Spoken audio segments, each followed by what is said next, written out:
Hi guys, happy Wednesday, and I'm back with our book Chasing Vermeer, written by Blue Balliett and illustrated by Brett Helquist. Today is going to be part 12, so if you have not been following along, go ahead and click down to my YouTube channel, and there is a playlist titled Chasing Vermeer where you can catch up before you listen to this part. Today we are going to start with chapter 18, which is called A Bad Fall. Petra and Calder talked about the book on the way to school the next morning. All these questions being asked by people around the world, Petra said, still excited by what she had read. It does make the theft seem partly good. Yeah, but what if the thief turns out not to be as moral as he sounds? What if he's a real sicko? Someone on the radio was talking about that this morning. Petra looked sideways at Calder. But don't you think I would sort of know if the lady had been hurt? They walked several steps in silence. Calder kicked at a snowbank. Maybe. And maybe not. I wish she'd say something else to you. Like, down this street, up those steps, in this cupboard, and presto. They were laughing when they turned the corner near Mrs. Sharp's house. To their horror, they found themselves facing the flashing lights of an ambulance. The children stood, mouths open, as a stretcher appeared at Mrs. Sharp's door. The old woman was neatly strapped in under a mound of blankets. She looked tiny and pale. 2 policemen followed the emergency technicians. "Mrs. Sharp, are you okay?" blurted Petra. Calder called out, "What happened?" At the sound of their voices, the old woman turned her head. "Oh, good. It's you two. Close your mouths before your tongues freeze." Mrs. Sharp struggled to get her hand out from under the blankets. "Stop, you carriers. I want to speak with the children. I know them." Mrs. Sharp's imperious tone brought everyone to a standstill. "I slipped and cracked something in one leg. Very stupid of me, I must say. Never broken anything in my life. I was planning to take this letter to the post office today. I could have someone in the hospital mail it, but I would prefer giving it to the 2 of you." "No problem." Calder reached for the letter in Mrs. Sharp's hand. She watched with something of her old fierceness while Calder put away the letter. "Now, don't forget and lose it, boy." Mrs. Sharp was eyeing the duct tape on Calder's backpack. "The 2 of you can visit me at the hospital later if you'd like. I'm sure by then I'll be stuck in some dreadful room." "Don't worry, Mrs. Sharp. We'll mail your letter. Want us to bring you books or anything?" Petra asked. No. Oh, the pain of this darn leg. Stupid. Mrs. Sharp collapsed back on the stretcher. "All set, ma'am?" one of the EMTs asked her politely. "Well, yes. Does it look like we're sunbathing on the Riviera here?" Mrs. Sharp's voice trailed off into the freezing air as she was loaded into the ambulance. They watched it drive away. "Poor thing. I guess we won't be having tea with her any time soon," Petra said. "I wonder who this letter is for." Calder reached into his backpack and pulled it out. It was addressed, in neat handwriting, to Miss Isabel Hussey. They held the letter up to a bright light in school. The envelope was impossible to see through. Giving it directly to Miss Hussey was tempting, but they had made a promise to Mrs. Sharp. It was hard to know who to be loyal to, or what the consequences of either decision might be. After school, they crunched through the snow to the post office on campus. "Maybe we could steam it open," Calder suggested. "Maybe she's just sympathizing. Maybe we're just suspicious," Petra said. "Hey, what if we rip open the envelope and then put the letter in a fresh one? We'll just rewrite the address." In their excitement, they stopped and gave each other a high five. Petra suddenly looked unhappy. "But aren't we being pretty two-faced here? We go there for tea, we act like nice kids, and then we betray her? How would we like it if someone we trusted read our mail? This is probably how people turn into criminals. They just do something a little bit wrong, and then something a little bit worse. It's not like we won't mail it afterward. We're keeping our promise.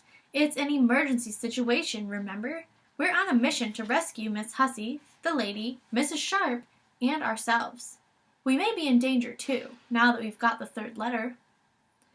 "So this is to protect everyone?" "Right. We're just doing a little much-needed detective work." They were now inside, standing next to one of the slits in the wall that read "Stamped Mail." "We could buy an envelope and readdress it here." Calder dug in his pockets for change. Petra still looked worried. "What will Mrs. Sharp do to us if she finds out? And what if Miss Hussey recognizes our handwriting?" "This is foolproof. We're going to put the letter in the mail the minute we've read it, Mrs. Sharp will never know, and I'm sure Miss Hussey will throw away the envelope." Just then, someone jostled Calder's arm, and the letter fell. Calder reached for it, and his backpack swung off his shoulder, knocking both him and Petra sideways. The letter was now under a man's leather boot. "Ach, so sorry. This is going in the mail too?" The man then swooped the letter up in a large red paw and stuffed it into the slit along with his mail. "I don't believe it," hissed Calder. Petra gave Calder a weak smile. "I guess we've been saved from a life of crime." When they arrived at the hospital, Mrs. Sharp was laying flat on the bed. One leg was heavily bandaged. "I can't give you tea, but you can have these. That's all I could get a hold of." Mrs. Sharp handed them each a large chocolate lollipop and pushed some buttons that made the head of her bed go up. "I wanted to thank you for mailing my letter." The three of them sat for a moment in silence. "I suppose you're wondering what that letter was about?" Calder looked down at his lollipop. Petra swallowed loudly. Mrs. Sharp's eyes narrowed. "Children, was that letter mailed? There's something you're not telling me." Calder decided to come clean. "Well, you see, we noticed the letter was to Miss Hussey, and she's our teacher, you know. And we've been following the thief's letters and advertisements in the Chicago Tribune, and we're working together to try and find the lady. Petra had a dream about the lady, so we wanted to read the letter. We were just curious to see if you were worried about Miss Hussey too." "Stop! Did you open my letter?" Mrs. Sharp's voice was frightening. No," Petra whispered. It was my fault, too. We thought that because you're smart and you like Vermeer, you might know something about the theft and that you might have some good ideas. We were curious about why you wrote to Miss Hussey. We were going to read your letter and then put it in a new envelope and mail it for you, but we didn't end up opening it. And that's the truth. I'm really sorry, Mrs. Sharp. I don't know what got into us." Petra was almost in tears. There was a long, unbearable silence. Neither Calder nor Petra dared look up. Then a strange creaking sound came from the bed. Mrs. Sharp was laughing. It sounded as though she was a little out of practice. The children looked at her in amazement. "You're not angry?" Calder asked. "Oh, not really." Mrs. Sharp was drying her eyes with a tissue. "I see myself in the two of you. I've done many things in my life out of curiosity, and have regretted very few of them. The important thing here is that you stopped yourselves before you did something wrong." Her face straightened. "Very wrong. The point is that you must never read someone else's correspondence." After allowing the children to feel uncomfortable for another few moments, she continued in a brusque tone. "My maiden name, Coffin, is from Nantucket Island, in Massachusetts, and when I read in the papers that Miss Hussey was from there, I just thought I'd share the coincidence with her. Now, what's this about a dream?" Grateful that Mrs. Sharp didn't seem to be too furious about the letter, Petra started talking.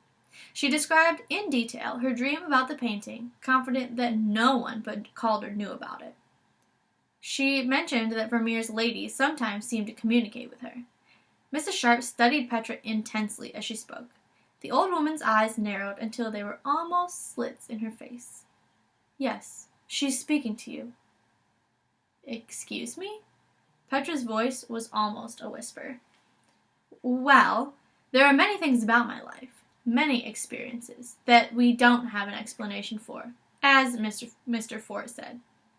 But what interests me is the idea that much of what we humans take to be a lie is true, and much of what we think is true is a lie." Mrs. Sharp was speaking slowly, looking at her hands. "Charles Fort would have said something to you like, 'Who's to say that art isn't alive anyway? Who's to say what's real? If frogs can fall from the sky, why can't paintings communicate?'" Calder hopped up from his chair. "Petra, remember that Picasso quote that Miss Hussey told us about art being a lie that tells us the truth?" "Sit down, boy. You're making my leg nervous." Mrs. Sharp's frigid tone sent Calder back to his seat. Her face settled into an unreadable expression. "Truth? Perhaps. You think you two could succeed where the FBI has failed?" "Well, nothing happens in life unless you try, and we're pretty smart kids, you know." Calder had pulled out his pentominoes and was quietly making rectangles on the table next to Mrs. Sharp's bed. We haven't even told you about these." "Smart. You think so?" Mrs. Sharp watched Calder for a moment in silence. "What are those, boy? Some kind of new toy?" "They're pentominoes," Calder responded with dignity. He told Mrs. Sharp the letter name for each of the 12 pieces. Then he explained that you could make many, many rectangles out of them, but that it took practice. "Push that table over here." Mrs. Sharp tried putting the pieces together for a few minutes, mumbling 12 pieces, under her breath again and again. Everyone was quiet. No rectangles appeared.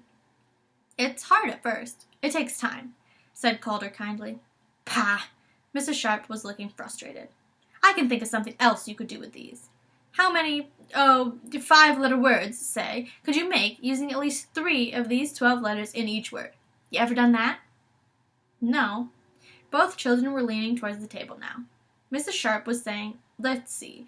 The letters are FILNPTUVW or M, X, Y, and Z. I love word challenges like these. Fines, flute, lines, filmy, tails. Hey, that's 13 letters. Who said the W could be an M?" asked Calder. "I did." Mrs. Sharp was busily pushing around the pieces. "Wilts and tilts," added Petra. "Melts," shouted Calder. "Lower your voice, boy. We don't want one of those policemen outside the door to start bothering us. Now, if you could add another letter, you could have monkey, and then there's panel, and vines." Mrs. Sharp was looking very pleased with herself, muttering, "Vines, fruit." At that moment, a nurse bustled into the room. "Time for your medication, Mrs. Sharp." "Oh, go away," she snapped. The nurse refused, and Calder and Petra stood up to go. As Calder picked up the pentominoes, Mrs. Sharp nodded at them. Wonderful tools, could be put to many uses. "Yes, I even like to," began Calder eagerly. But Petra was pulling on his arm. "We've got to go, Calder." Mrs. Sharp thanked them for visiting and waved one hand in dismissal. As they walked away, they could hear her arguing with the nurse.